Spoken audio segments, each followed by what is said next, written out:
ମୁଁ ଆଗରୁ କହିଛି ଯେ ବିଜୁ ଜନତା ଦଳ ଭାଙ୍ଗିଯିବ 6-7 ମାସ ହେଇଛି ଦେଖନ୍ତୁ ଆଉ 5-6 ମାସ ଭିତରେ ତାଙ୍କ ଭିତରେ ଗୋଷ୍ଠୀ କନ୍ଦଳ ଆରମ୍ଭ ହୋଇଗଲାଣି। ସେମାନେ ବିଭିନ୍ନ ଜାଗାରେ ମିଳି କରିକିରି ନେତୃତ୍ୱ କିଏ ନେବ ତାଙ୍କର ଗୋଟେ ବଡ଼ ପ୍ରସଙ୍ଗ ହେଲାଣି ଯେ କାହାକୁ ଆଗାମୀ ଦିନ ନେତା କରିବେ ଆଉ ପ୍ରମିଳା ନେତା ହେବା ପାଇଁ ମଧ୍ୟ ପ୍ରୟାସ ଜାରି ରଖିଛନ୍ତି। ତେଣୁ ଏସବୁ ପ୍ରସଙ୍ଗ ଦେଖିଲେ ନିଶ୍ଚିତ ଭାବରେ ମିଳି କରିବେ ଏବଂ ଦଳ ଆଗାମୀ ଦିନ କ'ଣ ହେବ ଆପଣ ଦେଖନ୍ତୁ। ମୁଁ କହିବାଟା ଠିକ୍ ହେବନି। ନୂଆ ସରକାର ହେଲା ପରେ ଆମେ 2ଟି ବିଧାନସଭା ସତ୍ର ହୋଇସାରିଛି। ତାକୁ ଯେଉଁଭଳି ଭାବରେ ଆମେ ମୁକାବିଲା କରୁଥିଲୁ ବର୍ତ୍ତମାନ ମଧ୍ୟ ସେଭଳି ମୁକାବିଲା କରୁଛୁ। ଆମେ ପ୍ରଥମେ ଆସିଲା ବେଳେ ସରକାରଙ୍କର ଯାହା ଯୋଜନା ତାକୁ ପ୍ରଣୟନ କରିବା ପାଇଁ ଆରମ୍ଭ କରିଛୁ।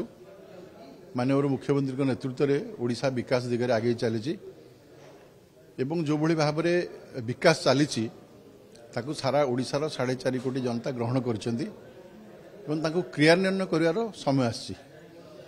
ଯାହା ଯାହା ସରକାର ଘୋଷଣା କରିଥିଲେ ତାକୁ ବର୍ତ୍ତମାନ ସୁଦ୍ଧା କାମ ଆରମ୍ଭ କରିସାରିଲେଣି। ଏବେ ବଜେଟ୍ ସତ୍ର ହେବ। ବଜେଟ୍ ସତ୍ରରେ ଓଡ଼ିଶାର 4.5 କୋଟି ଲୋକଙ୍କର ପାଇଁ ଅର୍ଥ ବରାଦ କରାଯିବ। ସେଥିରେ ଯଦି ବିରୋଧୀ ଦଳ ବାଧକ ସୃଷ୍ଟି କରିବେ ତାହେଲେ ନିଶ୍ଚିତ ଭାବରେ ସେମାନେ ସମାଲୋଚନାର ଶିକାର ହେବେ। ତାଙ୍କୁ ଜନତା ତାଙ୍କ କଥା ବୁଝିବେ। ନିଶ୍ଚିତ ଭାବରେ ଆମେ ସବୁବେଳେ ପ୍ରସଙ୍ଗକୁ ସାମ୍ନା କରିବା ପାଇଁ ପ୍ରସ୍ତୁତ ଅଛୁ। ଗଣତନ୍ତ୍ରର ମନ୍ଦିରରେ ଯେଉଁଭଳି ଭାବରେ ଚର୍ଚ୍ଚା ଆଲୋଚନା ପ୍ରସ୍ତାବକୁ ନିଆଯାଏ ସେହିଭଳି ଭାବରେ ଏହାକୁ ନେଇକରି ଆମେ କାମ କରିବୁ ଏବଂ ବିରୋଧୀ ଦଳର ସମସ୍ତ ଗଠନମୂଳକ ପ୍ରସ୍ତାବକୁ ଗ୍ରହଣ କରିବୁ ଏବଂ ସରକାରଙ୍କର ଯାହା ଯାହା ଆଭିମୁଖ୍ୟ ଅଛି ତାଙ୍କୁ 4.5 କୋଟି ଓଡ଼ିଆଙ୍କ ପାଖରେ ରଖିବୁ। ମୁଁ ଅନୁରୋଧ କରିବି ବିରୋଧୀ ଦଳକୁ ସେମାନେ ସହଯୋଗ କରନ୍ତୁ। ଓଡ଼ିଶାବାସୀଙ୍କୁ ଯେଉଁଭଳି ଭାବରେ 24 ବର୍ଷ ଧରିକିରି ପ୍ରତାରଣା ଠକାମିର ଶିକାର କରିଥିଲେ ଏବେ ସେମିତି ଆଉ ନ କରନ୍ତୁ। ଏ ସରକାର କାମ କରିବା ପାଇଁ ଆଗ୍ରହ ପ୍ରକାଶ କରିଛନ୍ତି। ତାଙ୍କୁ କାମ କରିବା ପାଇଁ ସୁଯୋଗ ଦିଅନ୍ତୁ।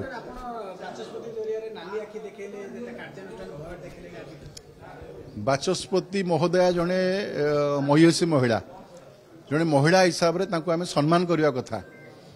ଗତ ବିଧାନସଭା ସତ୍ରରେ ଯେଉଁଭଳି ଭାବରେ ବିରୋଧୀ ଦଳର ଭୂମିକା ହେଲା ତାହା ସମଗ୍ର ଓଡ଼ିଶାବାସୀ ଦେଖିଛନ୍ତି। ଜଣେ ଭଦ୍ର ମହିଳାଙ୍କ ଉପରକୁ କାଗଜ ଫିଙ୍ଗିବା, ତାଙ୍କ ପୋଡ଼ିୟମକୁ ଚଢ଼ିଯିବା, ତାଙ୍କର ପେନ୍ ଷ୍ଟାଣ୍ଡ ଭାଙ୍ଗିବା, ଇଭିନ୍ କି ତାଙ୍କ ପାଖକୁ ହାତ ନେଇକି ତାଙ୍କୁ ଲୁଗା ଟାଣିବା ପାଇଁ ପ୍ରୟାସ କରିବା ଏକ ନିନ୍ଦନୀୟ ଘଟଣା। ଇଏ ଗଣତନ୍ତ୍ରର ପନ୍ଥା ନୁହେଁ। ଗଣତନ୍ତ୍ରର ପନ୍ଥା ହେଉଛି ଆଲୋଚନା, ଚର୍ଚ୍ଚା, ବିତର୍କ। ତାକୁ ଆମେ ସ୍ୱାଗତ କରିବୁ। କିନ୍ତୁ ତାଠୁ ଅଧିକ ଯଦି ଆକୁ ଆଗେଇବେ ତାହେଲେ ଯାହା ବିଧାନସଭାର ଆଇନରେ ଥିବ ତାକୁ ମାନନୀୟ ବାଚସ୍ପତି ମଧ୍ୟ ପ୍ରୟୋଗ କରିବେ। ସେ ଆମକୁ ମଧ୍ୟ ପ୍ରୟୋଗ କରିବେ। ଆମେ ଯଦି ବିଶୃଙ୍ଖଳିତ ହେବୁ ତାଙ୍କୁ ମଧ୍ୟ ପ୍ରୟୋଗ କରିବେ। ଗୃହର ଯିଏ ହେଡମାଷ୍ଟର ତାଙ୍କର ଦାୟିତ୍ୱ ଛାତ୍ରଛାତ୍ରୀଙ୍କୁ ଠିକରେ ରଖିବା। ଆଉ ଅବାଧ୍ୟ ଦୁଷ୍ଟ ଛାତ୍ରଛାତ୍ରୀଙ୍କୁ ସେ ସ୍ନେହ କରିବେ ୟାର କିଛି ମାନେ ନାହିଁ।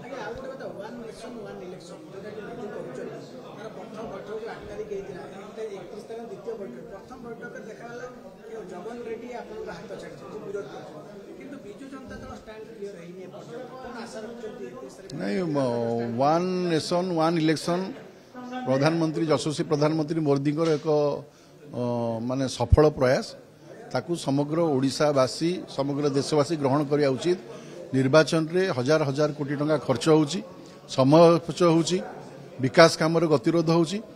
तेणु या मानवर किसी असुविधा ना आ कार किसी क्षति हे ना बरं देशर लाभ हम या समस्ते मानवा उचित। विजेडी वालों को पचारे जना पड़ो से कौन आभिमुख अच्छी से सब दोछकी था केत भल प्रस्ताव सपक्ष था केत खराब प्रस्ताव सपक्ष था। तेणु भल प्रस्ताव सपक्ष रहा यहाँ आम अनुरोध करुचु।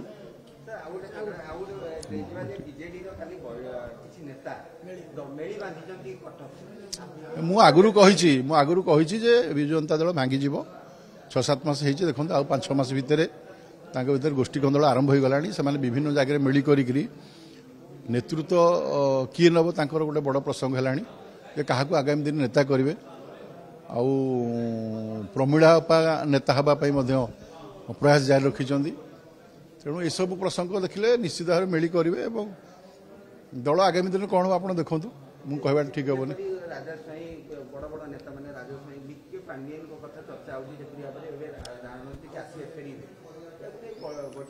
आमे उत्साहित। भिके पांडियान राजनीति को आसिले आमे उत्साहित।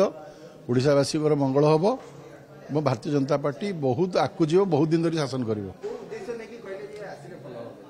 मुझे उद्देश्य नहीं कहली जे ओडिशार लोक मैंने ओडिया अस्मिता प्रति विश्वास करती आउ खंडी ओडिया खंडी इंग्लीश को ग्रहण करेंगे ना खंडी हिंदी को ग्रहण करेंगे ना ओडिशावासी ओडिया तो जहाँ पाखे थी ग्रहण करेंगे।